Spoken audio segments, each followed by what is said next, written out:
অনেক আপুরা বলে থাকেন ইউটিউবাররা খুব সহজে কত সুন্দর করে বানিয়ে ফেলে, কিন্তু আমরা বানাতে গেলে কত ধানে কত চাল সেটাই বোঝা যায়। সেই আপুদের জন্য আজকের এই ভিডিওটি। কোনো রকম বেকিং সোডা বেকিং পাউডার ছাড়াই এই রসমালাইটা ঘরে তৈরি করে নিতে পারেন শুধুমাত্র গুঁড়া দুধ দিয়ে। খুব সহজে একবার হলো ট্রাই করুন নিতে পারেন। আসসালামু আলাইকুম সুপ্রিয় দর্শক, আজকে আমি তৈরি করে দেখাবো পারফেক্ট রসমালাই কিভাবে ঘরেই তৈরি করে নিতে পারবেন এবং স্পঞ্জি হবে আর খেতেও হবে অনেক মজা আর রসালো। দেখতেই পাচ্ছেন কতটা পারফেক্ট হয়েছে। তা যারা কখনো রসমালাই বানাতে গিয়ে পারফেক্ট হয়নি বা তৈরি করতে গেলে বারবার নষ্ট হয়েছে, আজকের রেসিপিটা তাদের জন্য। একদমই নষ্ট হবে না, তাও আবার কোনো রকম বেকিং সোডা বেকিং পাউডার ছাড়া। আমি এখানে নিয়ে নিলাম 240 গ্রাম গুঁড়া দুধ, সাথে আমি এখানে দিয়ে দিচ্ছি ঘি। আমি কিন্তু এখানে ঘি ব্যবহার করেছি সুন্দর একটা ফ্লেভার অ্যাড হওয়ার জন্য। অনেকে আবার বলে থাকে আপু ঘি ছাড়া কি হবে না? অবশ্যই হবে। আপনারা যদি রান্নার তেল দিয়েও করতে চান তাহলে কিন্তু সেটাও করে নিতে পারেন। তবে এই রান্নার তেলটা দিয়ে ভালোভাবে হাতের সাহায্যে এভাবে করে মেখে নেবেন, যাতে করে প্রত্যেকটা গুঁড়া দুধের দানায় দানায় এই যে তেলের মিশ্রণটা বা ঘিয়ের মিশ্রণটা খুব সুন্দরভাবে মিশে যায়। ঘিটা দিলে খুব সুন্দর একটা ফ্লেভার অ্যাড হয়, সেই জন্য।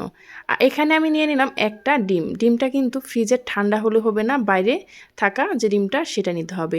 যদিও ফ্রিজে থাকে আপনি কিন্তু 1 থেকে 1.5 ঘন্টা আগে ডিমটা নামিয়ে নেবেন, তারপর এভাবে ফাটিয়ে নেবেন। তারপর যে আগে থেকে আমি গুঁড়া দুধ আর ঘি মাখিয়ে রেখেছিলাম সেটা কিন্তু এই গুঁড়া দুধের ভিতরে আমি অল্প অল্প করে ডিমটা দিয়ে দিচ্ছি। একসাথে দিতে যাবেন না, তাহলে কিন্তু আবার একটু নরম হয়ে গেলে আবার বানাতে অসুবিধা হবে। সেজন্য অল্প অল্প করে অ্যাড করবেন আর দেখবেন থিকনেসটা ঠিক আছে কি না। এখন আমি বাকি যে অংশটুকু ছিল সেটাও কিন্তু দিয়ে দিলাম। 240 গ্রাম দুধের জন্য এখানে কিন্তু আমি একটা ডিমই ব্যবহার করেছি, একটা ডিমে পারফেক্ট হয়েছে। এই অবস্থায় একটু নরম আছে, আমি এখন রেস্টে রেখে দেব 5 মিনিটের জন্য। 5 মিনিট পর কিন্তু এটা খুব সুন্দরভাবে শক্ত হয়ে যাবে। এখনও পর্যন্ত যারা রসমালাইতে বানাতে গিয়ে ফেল করেছেন বা পারফেক্ট হয়নি, একবার হলো আমার এই রেসিপিতে অল্প করেও তৈরি করে দেখতে পারেন। কোনো রকম আমি কিন্তু এখানে বেকিং সোডা বেকিং পাউডার ব্যবহার করিনি, শুধুমাত্র গুঁড়া দুধ আর একটি ডিম ব্যবহার করেছি। এখন আমি 5 মিনিট পর হাতের সাহায্যে ভালোভাবে এভাবে একটু মেখে নিচ্ছি, ঘি মেখে। আর দেখতে পাচ্ছেন এটা কিন্তু অনেকটাই শক্ত হয়ে গেছে। এখন আমি এর থেকে অল্প অল্প করে একটু ডো নিয়ে হাতের মাঝখানে এভাবে করে ঘুরিয়ে নিতে হবে। একটু খেয়াল রাখতে হবে এই রসমালাইগুলো যেন মসৃণ হয়, ফেটে না যায়, তাহলে কিন্তু একটু ভেঙে যাওয়ার সম্ভাবনা থাকে। আমি রসমালাইগুলো একটু চ্যাপ্টা করে তৈরি করছি, গোল করার পরে কিন্তু হালকাভাবে একটু চাপ দিয়ে নিচ্ছি। আপনারা চাইলে কিন্তু একদম গোল তৈরি করে নিতে পারেন, আবার কিন্তু লম্বা শেপও নিয়ে নিতে পারেন, যার যার পছন্দ মতো। এভাবে করে কিন্তু আমি সবগুলো রসমালাই তৈরি করে নিয়েছি। দেখতে পাচ্ছেন কতগুলো রসমালাই তৈরি হয়েছে। এখানে আমার কিন্তু 1 কেজির পরিমাণই হয়েছে 240 গ্রাম গুঁড়া দুধ দিয়ে। এখন আমি এগুলাকে রান্না করে নেব। তার আগে আমি এখানে 1 কেজি লিকুইড দুধ চুলায় জাল করলাম। এখানে কিন্তু বেশি জাল করার কোনো প্রয়োজন নেই, লিকুইড দুধটা ঘন করে নেওয়ার কোনো প্রয়োজন নেই। যখন হালকা এরকম বলক চলে আসবে তখন আমি এর ভেতরে দিয়ে দিচ্ছি চিনি। আমি এখানে চিনিটা আমার পছন্দ মতন ব্যবহার করছি। অনেকে চিনিটা বেশি খেতে পছন্দ করেন, আবার কম খেতে পছন্দ করেন। চিনিটা আপনাদের ইচ্ছে মতো দিয়ে দেবেন। এখন যখন খুব সুন্দরভাবে দুধটা বলক চলে আসছে তখন কিন্তু আমি এর ভিতরে রসমালাইগুলো ছেড়ে দিচ্ছি। ছেড়ে দেওয়ার পর কোনো নাড়াচাড়া দেওয়ার কোনো প্রয়োজন নেই। একটি ঢাকনা দিয়ে এটাকে মিডিয়াম আঁচে রেখে দেবেন, যাতে করে এটা খুব সুন্দরভাবে ফুটতে পারে। এটা কোনো লাড়া দেওয়ার কোনো দরকার নেই। তবে একটা জিনিস খেয়াল রাখবেন, চুলার জালটা কমানো বাড়ানো যাবে না, একই সিস্টেমে রাখবেন। আর যখন এরকমভাবে বলক চলে আসবে মাঝে মাঝে একটু করে ঢাকনাটা সরিয়ে ভাপটা সরিয়ে দেবেন, তাহলে কিন্তু খুব সুন্দরভাবে হয়ে যাবে। আমি কিন্তু এটাকে বারবার এভাবে করে একটু একটু এরকম ঢাকনা সরিয়ে দিচ্ছি।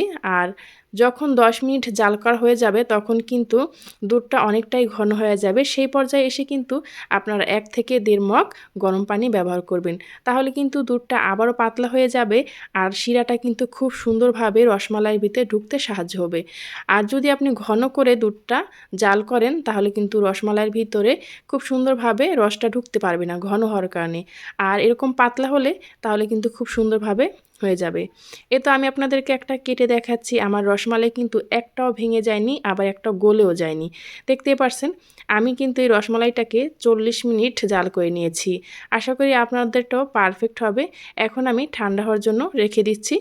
ফিরে আসছি সকালবেলা। সকালবেলা দেখুন কতটা সুন্দর আর কতটা পারফেক্ট হয়েছে।